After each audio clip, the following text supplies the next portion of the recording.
Alright, so we're going to do a little bit of air conditioning diagnosis, and I want to show you what a potential bad expansion valve looks like.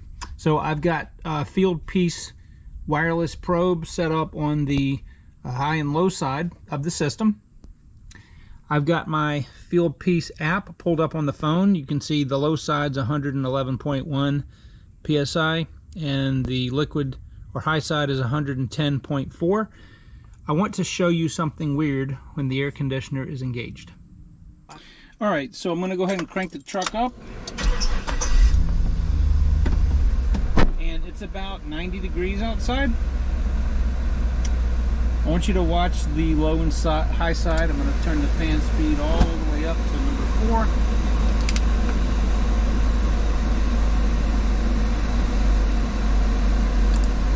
Alright, just engage the compressor.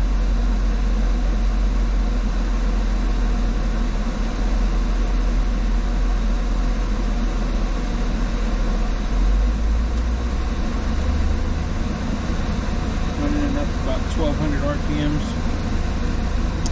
So this truck has the correct amount of refrigerant in there. You see how high that head pressure is? The low side pressure, that's about normal. It may be 5 degrees too high, but this should be no more than about 275. Now, the condenser fan is running. The condenser has a small amount of damage on the bottom, which I'll show you guys in just a minute. But the complaint of this is that the air, sometimes it'll blow out of the vent about 40, 42 degrees, and then it will just keep pinging off the high pressure switch because this will get up to 400, 420. So there could be several reasons for this high pressure here. Number one, the condenser fan may not be working, which it is. The condenser could be crushed, so there are hardly any refrigerants flowing out. That's not the case. The condenser or the receiver dryer could have a restriction in there, which I don't believe is the case. Or the expansion valve could be defective. Now, the reason that I'm thinking that it's the expansion valve is because when I turn the truck off, turn the air conditioner off, which I'll do in just a minute, it takes, gosh, almost an hour for the pressure to equalize. And that is way, way, way, way too long. Under ideal circumstances, this should probably be about 26, and this should be about 250 to 275. So the air right now is blowing out at 61 degrees, which is it's about 30 degree drop over ambient. Now, I know the factory manual says that these things should have, if you get a 20 degree drop, that's fine, acceptable, but this pressure is unacceptable. Now, I'm going to go ahead and turn the AC off. Okay, so the compressor's off.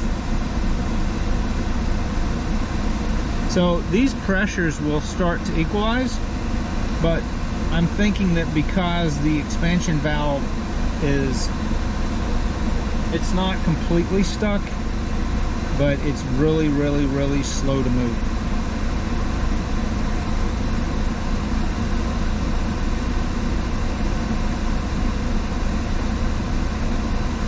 Now, if I run the air longer, say if I run it 15-20 minutes, it'll take a long time. You see how the pressure is just kind of stalling?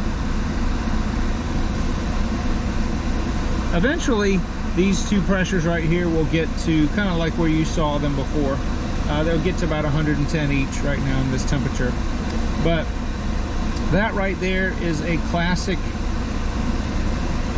symptom of a bad expansion valve.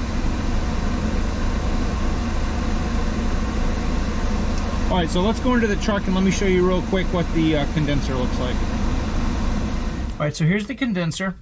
It has a little bit of damage right here. Somebody hit something. It doesn't leak, but you can see there's 1, 2, 3 definitely restricted tubes, and there's a couple that are deformed. I don't believe that this could cause a good restriction. I don't believe it is the complete fault here, because at certain times, even if it's 90 degrees outside, this thing will blow 40-degree air. So nothing changes on the condenser. It is slightly restricted, but what does change and what will move over time is the expansion valve. So that's why I'm thinking that is, and this could be a slight bit of the problem, but I don't think it's the main culprit. I think the main culprit is the expansion valve. What do you guys think? All right, so here we are, and the pressure still on the low side, it's 81, and the high side, it's 218.